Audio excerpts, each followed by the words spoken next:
तर बांगलादेशमधील या हिंसाचाराचा कांद्याला फटका बसलेला आहे। भारत बांगलादेश सीमेवर कांद्याने भरलेले ट्रक अडकलेत। नाशिकहून गेलेले 70 ते 80 ट्रक हे तिथे अडकलेले आहेत।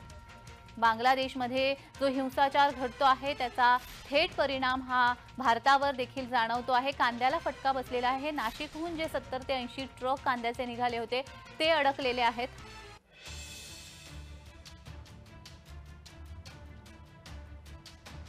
बांगलादेशामधील हिंसाचाराचा कांद्याला फटका बसतोय। नाशिकहून निघालेले जवळपास 70 ते 80 ट्रक कांद्याचे हे अडकलेले आहेत।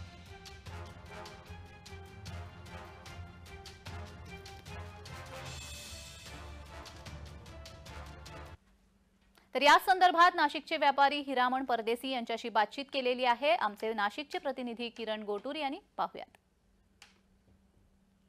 2-3 दिवसांपासून बांगलादेशमध्ये जे ते हिंसाचार चालू आहे आणि त्याच गोष्टीचा फटका हे नाशिकच्या कांद्याला बसलेला आहे। नाशिकमधून मोठ्या प्रमाणात कांदा बांगलादेशकडे पाठवला जातो।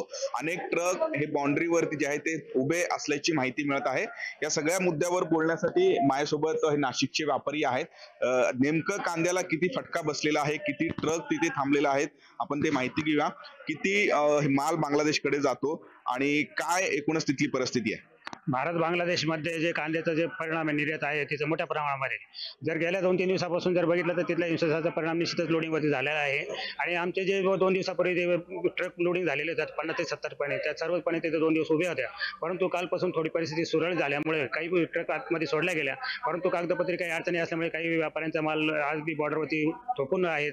आणि आम्हाला अशा परिस्थितीचा आढावा घेऊन असं समजलं आहे की येत्या 1-2 दिवसामध्ये पूर्णपणे वातावरण सुरळीत होईल।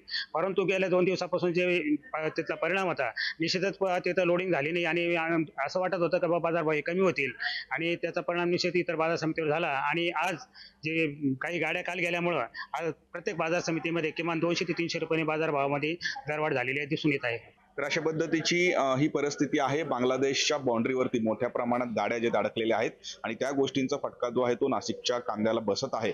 आणि पुढच्या 2-3 दिवसांमध्ये ही परिस्थिती जी आहे ते चांगलं होईल आणि जे अडकलेल्या गाड्या आहेत ते बांगलादेशमध्ये जातील। एक अशा पद्धतीची माहिती आता नाशिकमधून मिळत आहे। किरण गोटूर, जय महाराष्ट्र न्यूज, नाशिक। बांगलादेशमध्ये जी अस्थिर राजकीय परिस्थिती निर्माण झाली आहे त्या पार्श्वभूमीवर कांद्यासह इतर शेतमाल निर्यात थांबलं होतं। परंतु आम्ही घेतलेल्या माहितीनुसार मध्यरात्री कांद्याची आणि इतर शेतमालाची निर्यात होण्यासाठी बांगलादेशच्या बॉर्डर खुल्या करण्यात आल्याची माहिती समजत आहे।